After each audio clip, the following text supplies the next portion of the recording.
Dr. Burke.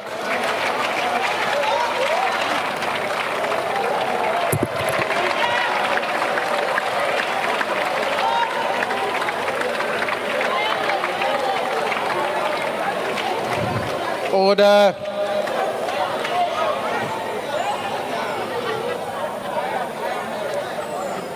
Bullying. Bullying.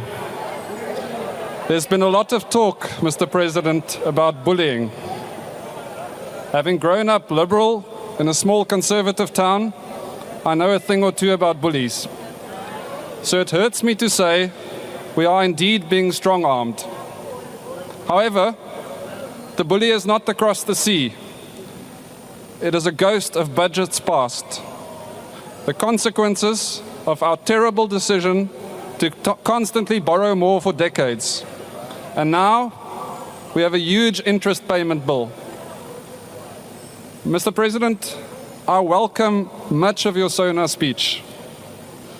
However, I do find it baffling that our national debt was not mentioned once. This year, for every 100 rand in tax revenue we're collecting, we're spending more than 20 rand on interest payments. A number which is hard to understand intuitively, especially at scale. But if we divide it up into days, hours, minutes, and then seconds, our debt is costing us over 13,000 rand every time your heart beats, Mr. Chair. Time is money and it's being wasted. The minute that I've now been speaking for is equivalent to roughly 800,000 rand in interest payments. Money that could have provided nearly 160,000 meals to our national school feeding scheme. Mr. Chair, our children aren't eating because our debt is eating us.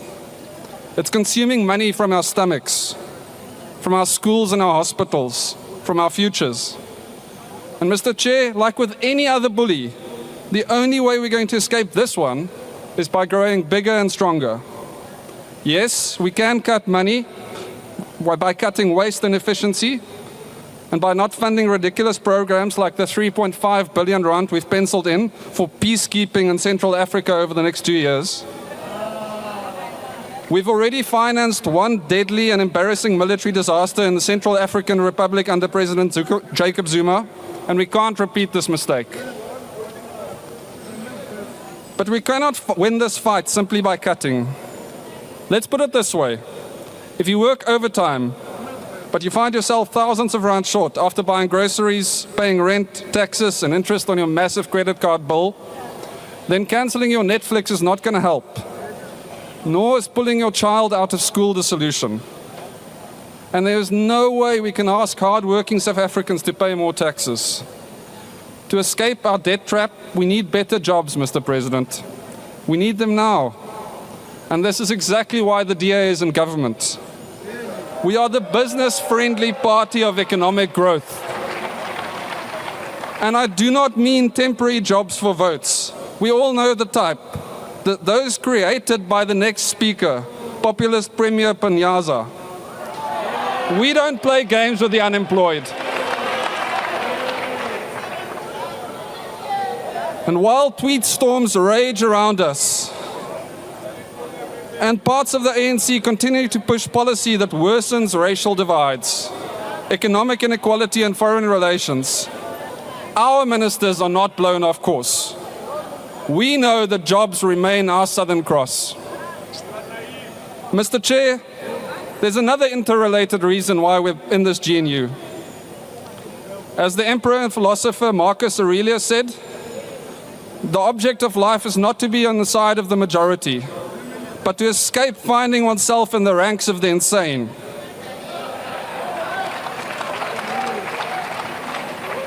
We have to ask, how much money would farmers feel comfortable spending on tractors last year if the Honourable Molefe was the Minister of Agriculture? And how do you think the Expropriation Act would be implemented if the Honourable Malema was the Public Works Minister? The DA puts in place competent people to run the government. Our DA ministers turned around home affairs quicker than most people could get a passport under Jacob Zuma.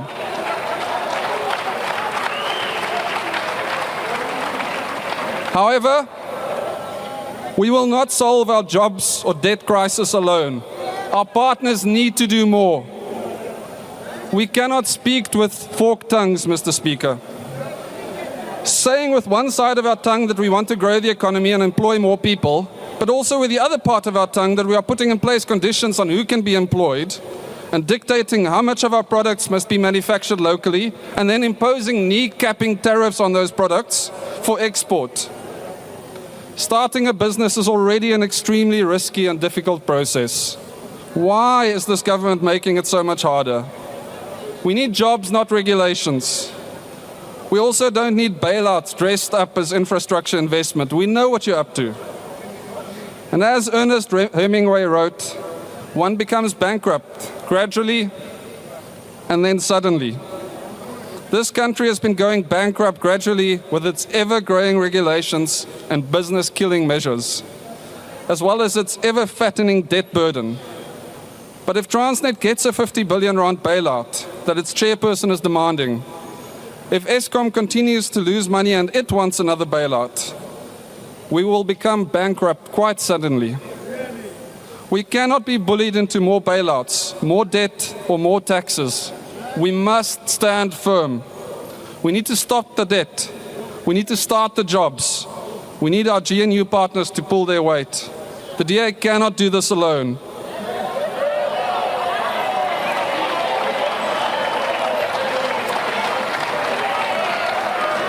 The DA is not in the GNU to be an enabler to the drunk parts of the ANC. We need a Ministry of Finance that won't be bullied into more debt, more taxes, or more bailouts. Mr. Chair, I've been speaking for 6 minutes while allocated 7. I'll be giving back the equivalent of exactly R1 million in national interest payments to the House. Will our government do the same? Will they give back jobs to our people?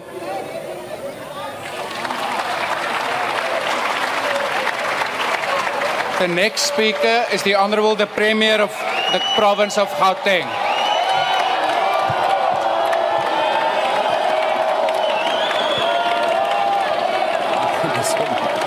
Thank you so much. Presiding officers, our Honourable President, Deputy President, Chief Whip, Chairpersons, Cabinet Ministers, leadership of other political parties, traditional leaders, honourable members. Honourable President, mine today is to say thank you. Thank you to you, President. It was exactly during this moment last year, President, that I humbly and politely requested you to sign the Basic Education Laws Amendment Bill. Like a true listening president, here we are. You signed the bill, and the bill is in force. President, like a true listening president, you gave those that has limitations a period to give you alternative ideas. Because they don't have ideas, they chose to march instead of giving you ideas, and you went ahead to implement. President, by signing the BELA bill, you don't know what you have done. You have finally opened the doors of learning and culture to our children, and for that, we want to say thank you, President. President, they threatened you with legal action, but to date, Dololo, because you can't take non-racialism to court and you can't take non-racialism to jail. President, it was during the last State of the Nation address when you boldly declared that whether you are young or old, whether you live in a rural area or a township, whether you are employed or unemployed, whether one is a security guard, petrol attendant, or a domestic worker, or an executive of a company, when you fall sick in our country, you are entitled to quality health care. Within that context, President, you went to sign the National Health Insurance Bill, and we want to say, Siyabulela, President. Thank you so much. We really appreciate it. Again, you are threatened with legal action, but to date, Dololo, because no one can challenge equity and no one can challenge access to quality health care for everyone. President, we also want to thank you. As the Gauteng government, we introduced a program called Ikageleng, Build for Yourself. Through this program, President, we offer land to those that are poor and homeless. We as government, we just install roads, sewer, water and electricity.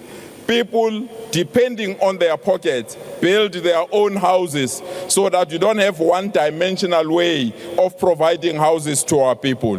This program to date has benefited close to 15,000 people who are security guards, who are nurses, who are policemen, who can afford to be excluded in the housing program. And for this, President, we want to say thank you. Siyabonga. Mr. President, you convened a Gauteng conference, investment conference. In that conference, we as Gauteng scored 180 billion commitments in investment. And we want to thank you once more for ensuring that companies like BMW, which committed 4.2 billion, continue to expand their automotive production. Impact, which committed 2.5 billion, they continue to build sustainable packaging solutions, and we have also acquired another investment that we will announce during the State of our Province address. And this was possible through your actions, and we want to say, President, Siyabulela. Thank you so much, President. President, we are now ready to expand Gautrain network to go to new areas in our province. Gautrain will now go to Soweto, Four Ways, Mamelodi, Atteridgeville, Lanseria, and Springs. And during this expansion in the next 5 years, the government that we have the honor to lead will produce 125,000 construction jobs in the next 5 years so that our people can get jobs. And for that, President, we say thank you so much, President. President, myself and the Premier of Limpopo, we have concluded our consultation to ensure that there is a speed train between Gauteng and Limpopo. We are now ready to consult. We are now ready to consult with the Ministry of Transport and your government, President, so that in 67 minutes we can have a train from Pretoria to Limpopo so that we can be in a position to provide the support to our people. Mr. President, our capital city of our country, Tshwane, is back from neglect and misrule. President, I was embarrassed when you hosted your BRICS peers and the capital city was stressed and it was dirty. And those that refused to listen to workers didn't listen to our plea to clean our city. You can come back now, President. Our city of Tshwane is sparkling clean now because those that didn't want have been removed. President, the city is moving away from qualified audits to better audits.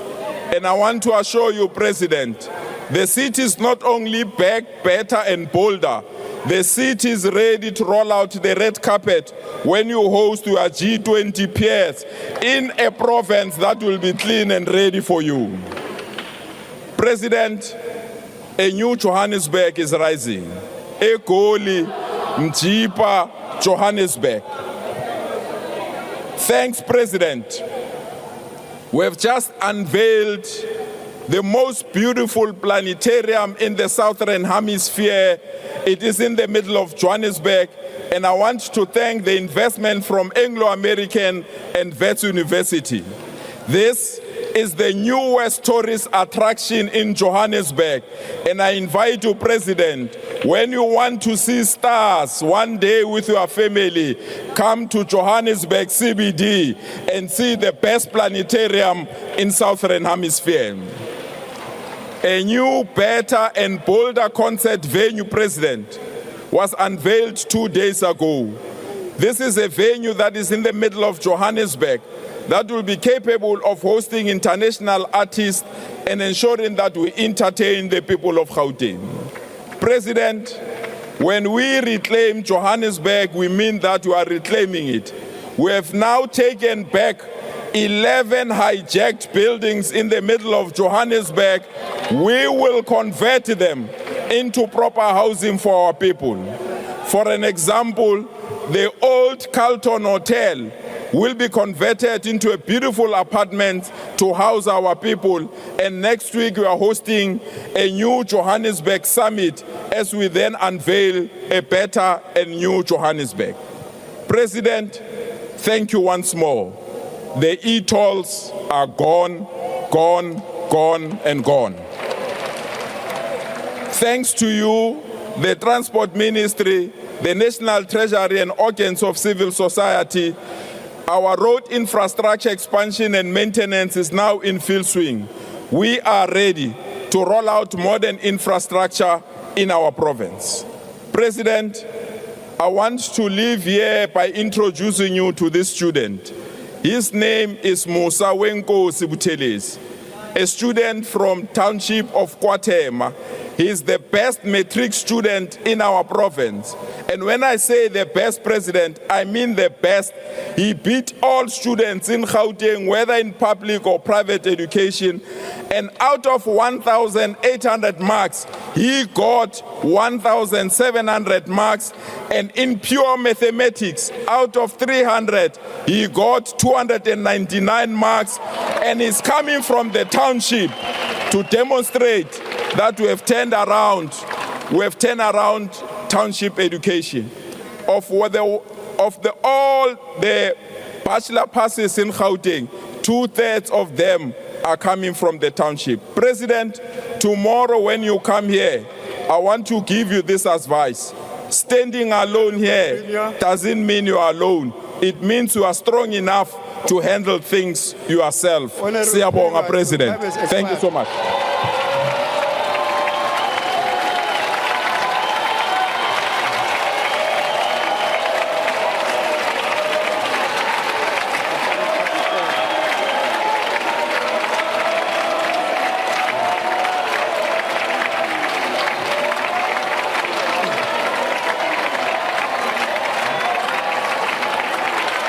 The entire progressive must stand up.